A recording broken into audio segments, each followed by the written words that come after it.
Very good morning. My name is David Batsoffen, and this is Off the Shelf.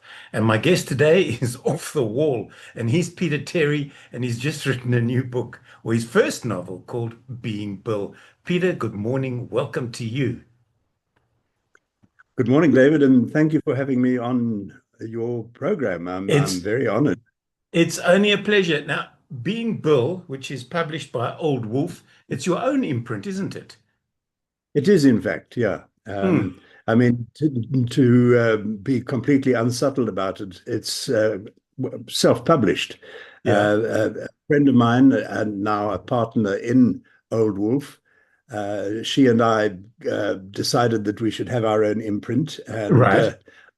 I liked Old Wolf because it was, in a way, it's in honor of my father, who called himself Mr. Wolf, and he was a doctor of literature and a man of letters, and he is the man who instilled my love of writing and reading. So it's in honor of my dad, basically. Wonderful.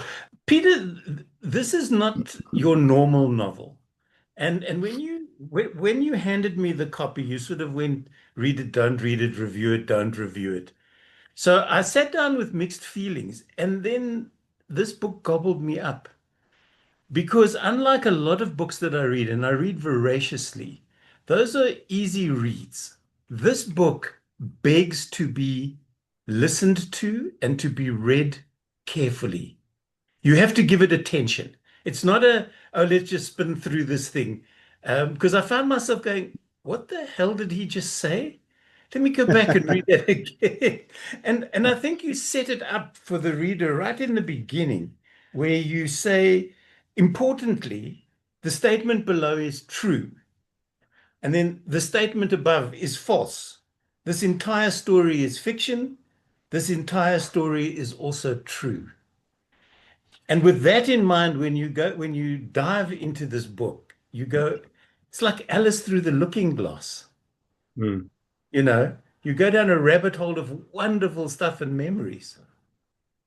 Well, it's intentionally so in the sense that I suppose not what I don't, it's not that I want to confuse the reader, Yeah. but that I want the reader to keep thinking, is this true? Did this really happen? Is this fiction? Is he making it up here?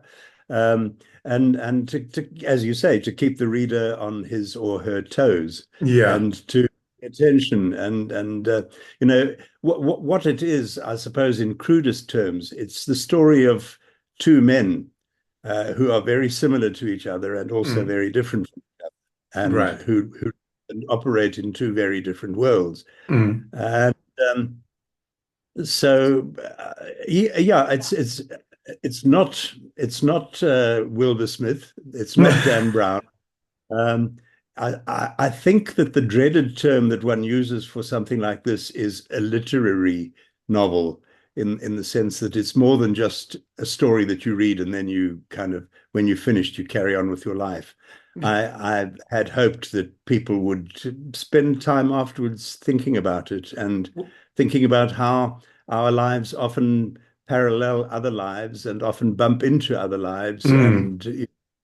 and we see ourselves in different people as well, and sometimes you see other people in yourself. I mean, I often, for example, it's a fairly obvious example, but I often look at myself in the mirror and think, I look just like my brother. you know. And you do, So, because I know your uh, brother. yes, well, I mean, so I think we're always. Similarities. I think any person is the sum of his parts, and Yeah. I am as many people as know me. I mean, David Batsoffen knows a particular version of Peter Terry. My wife Yeah. knows another version of Peter Terry, and all of those versions come together. So Peter, yeah, how? it's yeah. No, sorry, finish your No, sentence. carry on. How Ask. much of this book, because I do know that part of Peter Terry. I mean, we go back to Project Fame days when I think you were the headmaster of the Project Fame school. Where are they Was now? indeed. Yeah. Where are they? Yeah. Um, how much of this is memoir? Is Peter Terry's memoir? Actually, David, virtually nothing. Um, Really?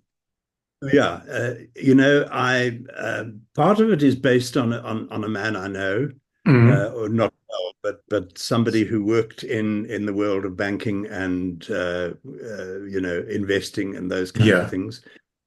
Some of because I worked at the State Theatre for many years, and because I was the head of the drama department for quite a few years, that is an obvious similarity because Yeah. the narrator in the book works at the State Theatre, or worked, I should say, at the Mm. State Theatre many years ago.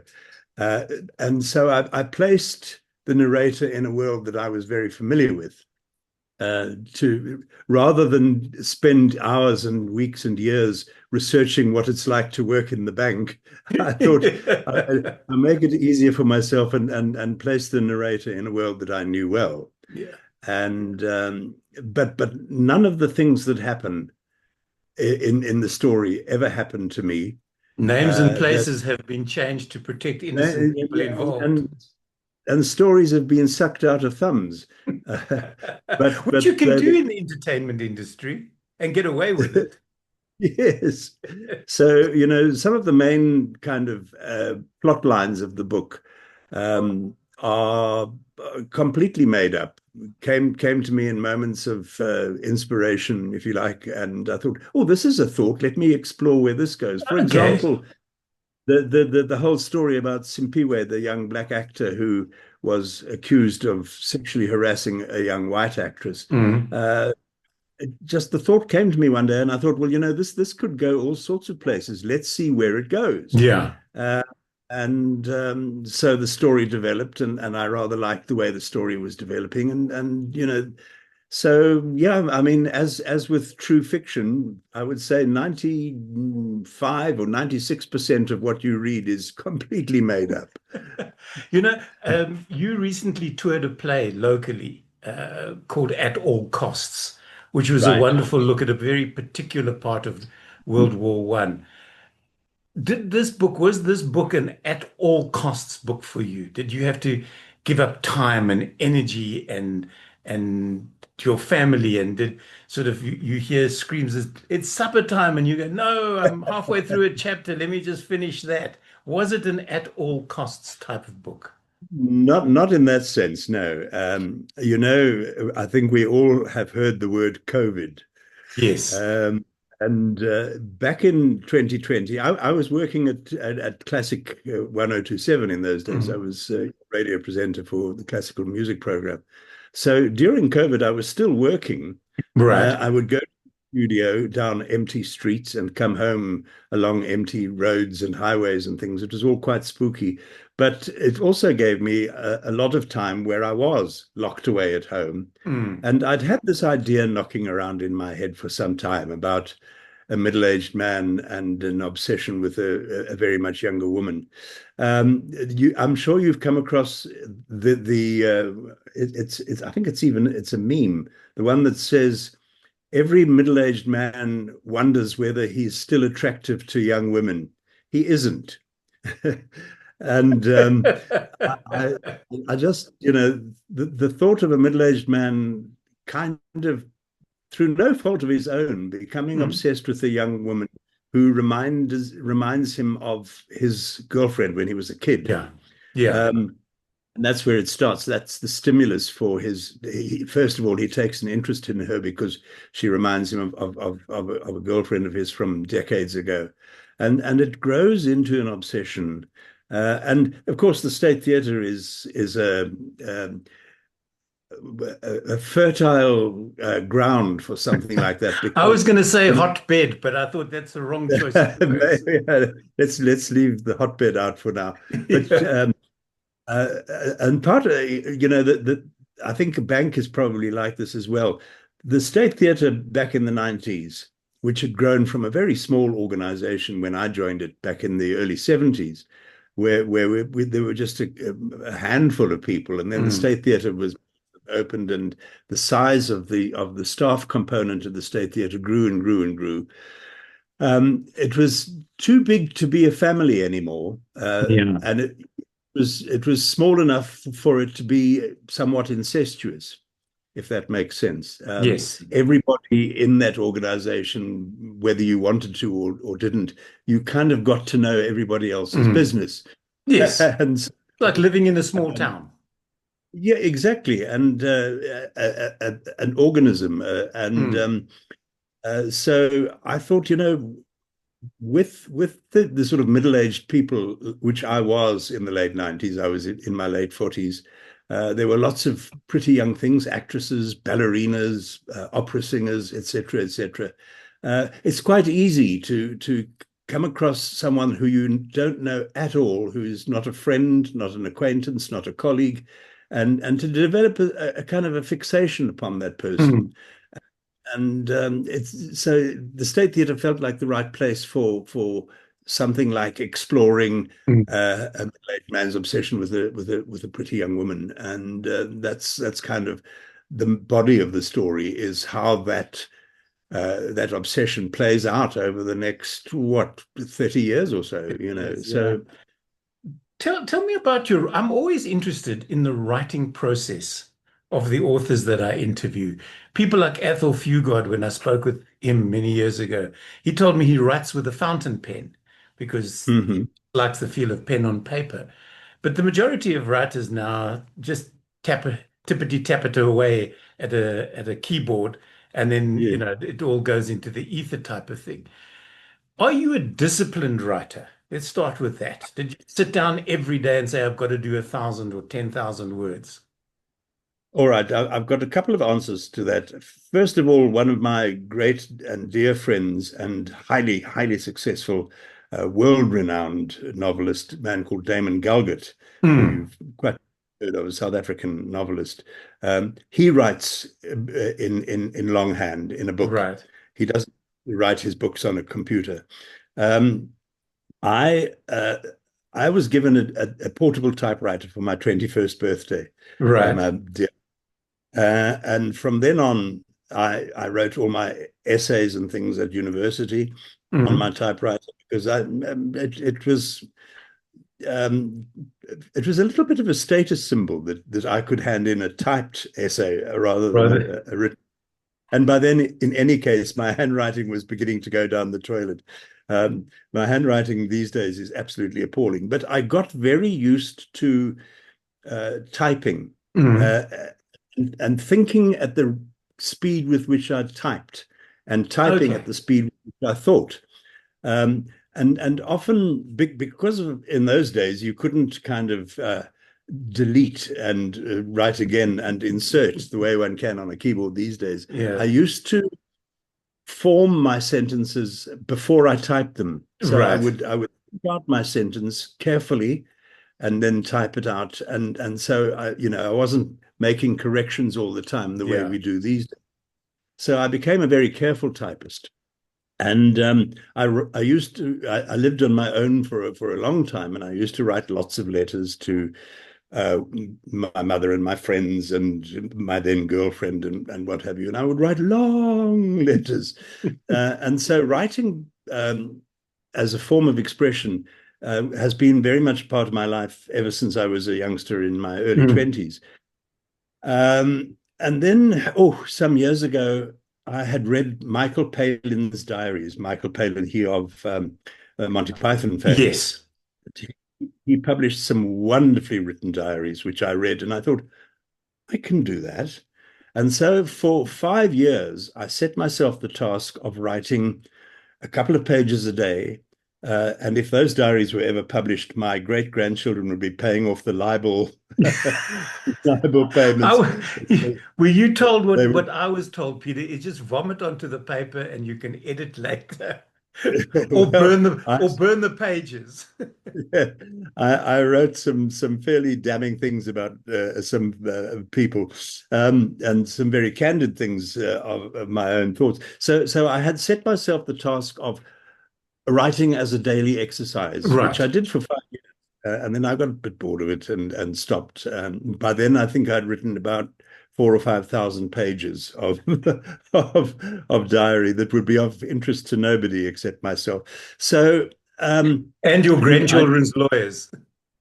yes, I had.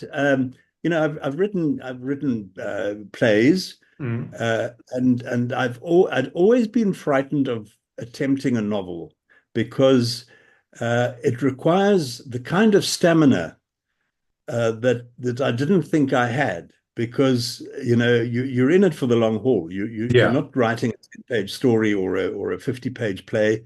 You're writing a 300 page, 70,000 words of sustained story. And I thought I'll never crack that. But because I had this particular story in my mind, the very bare bones of a Mm. particular story, like I say, the how does a man's obsession with a young woman play out over a quarter of a century? Where does it go? What happens? So I kind of knew where I was heading. I knew more or less where I was going to end up, Right. if that makes sense. So I found that by writing, some days I would write 5 lines, some days I would go back and scratch out the last 10 pages and start again.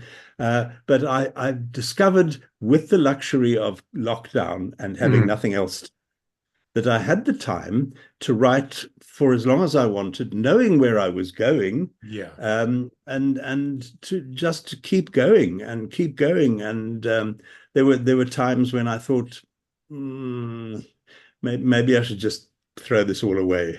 And there were other times when I thought, I've really got something here. Keep going. Come on, keep going. So it was a journey without maps, actually, David, because I'd never attempted anything Yeah. quite this long and sustained Well, before. well, And I was kudos to really, you because the book is achingly beautifully written. It really and well, truly. can I get And that in writing, please? I want.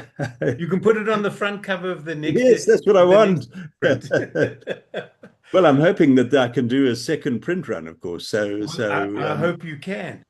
Because, as I say, the book made me think, is it part memoir? Is it Peter? Isn't it Peter? Is it Bill? Who is this Bill? Who is this woman of which he yeah, speaks? Maybe yes, I'll find her photograph in the halls at the State Theatre. But that aside, it was, and I'm not going to give it away. I'm not going to do the whole let's read the last page type of thing and then give the whole yeah, plot away. But there were 2 points in this book, and I thought I'd bookmarked the second, and I haven't because that I wanted to read out. And mm, it was at that point, and it's about halfway through the book, there was one paragraph that went, now I get it. mm, This is why it's brought me on this somewhat convoluted, somewhat thoughtful path. But now I get it. And now I can okay, actually relax into the book. And then I okay. just rocketed through the second half. And then I got to the last page. And you made me cry with the Oh, last good. with the last sentence. And you can hear the emotion in the voice again. But I want people, Yeah, go away, people, and don't just go into to a bookshop and look at the last page because that's not fair. It's not fair to the author, and it's certainly not fair to Bill because he took 200 and 222 pages to get to that sentence. And yeah. it behooves you to read the entire book before you get there. Um, was that ending difficult for you? Because you knew at that particular point you're coming to the end of your novel, you're going to have Mm. to type up the end. But how do you end it? Not quite leaving the reader wanting more, but leaving the reader like it left me with, oh, so that's what it's all about.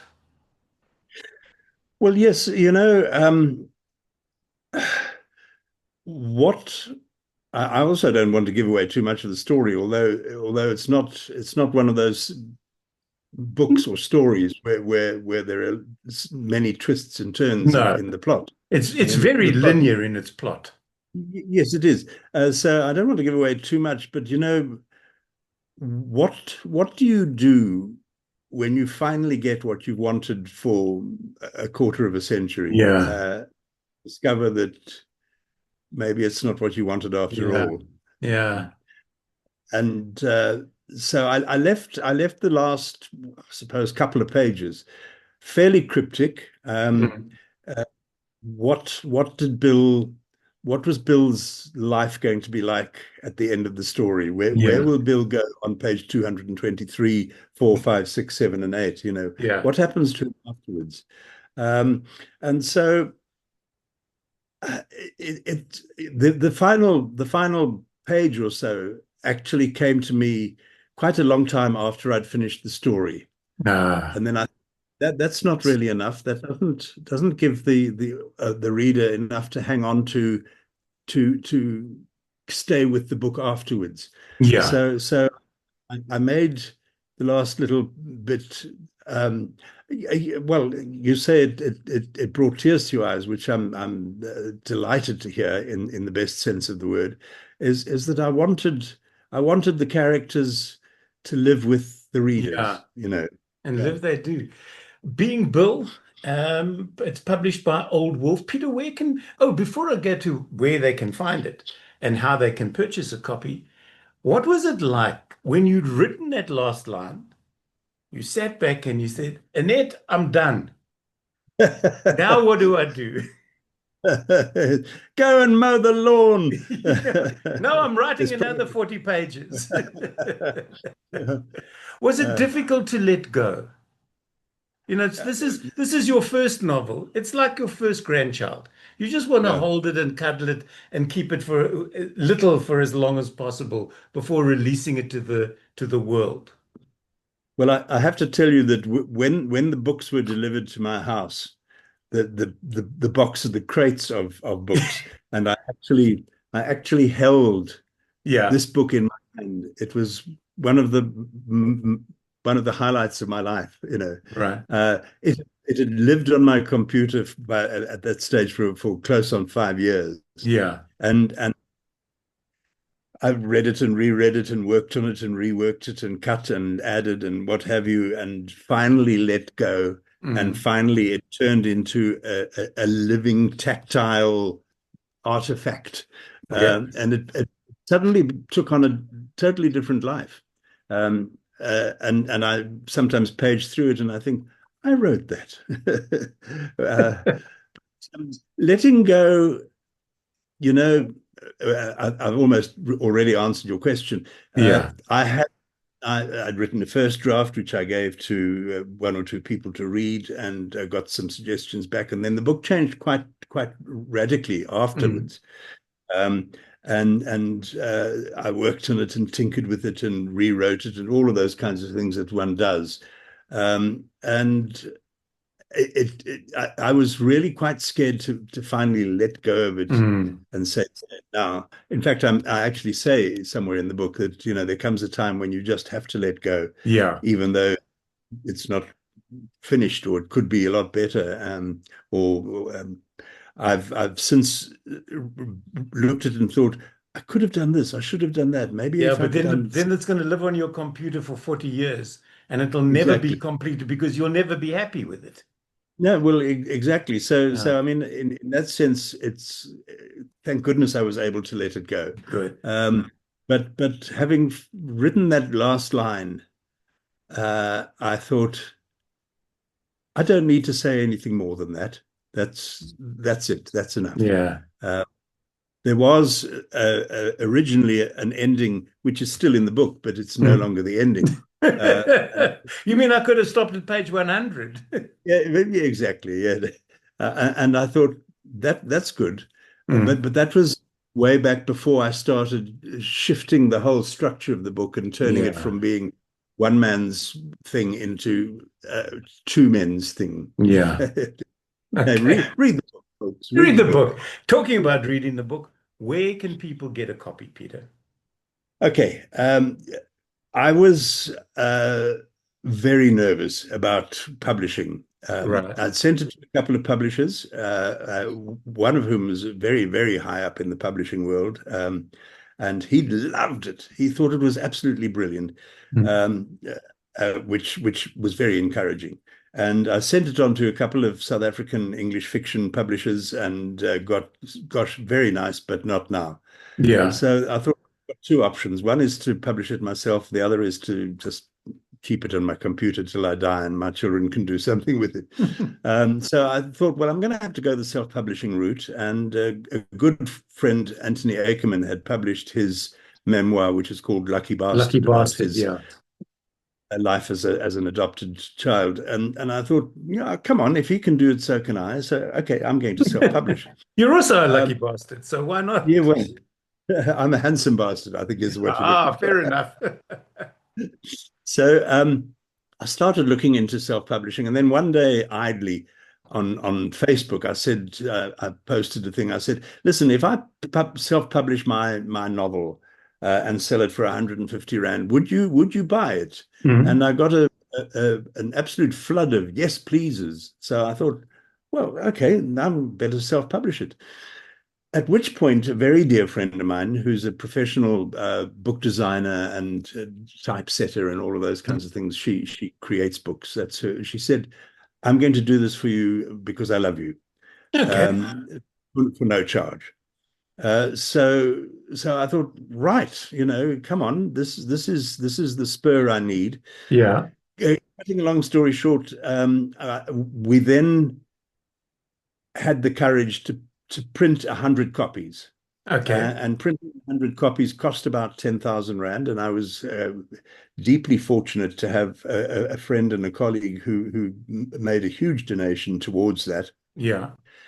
So it became financially viable to have a professional book designer doing it for free and printing being done for a very reduced rate. Mhm. Let's try 100, see what happens. And I have been selling them directly. Right. Um, and I have actually managed to get rid of all 100, so to speak. Oh, wow. Some of Wonderful, Peter. them still, yeah, some of them still have to be sent to the people who've ordered them, Far-flung and places. yeah, Yeah. um, and so I'm on the verge of taking the plunge and plunging into ordering The maybe second another run. 100, maybe, But and now then this, so how what do I now people need. order them?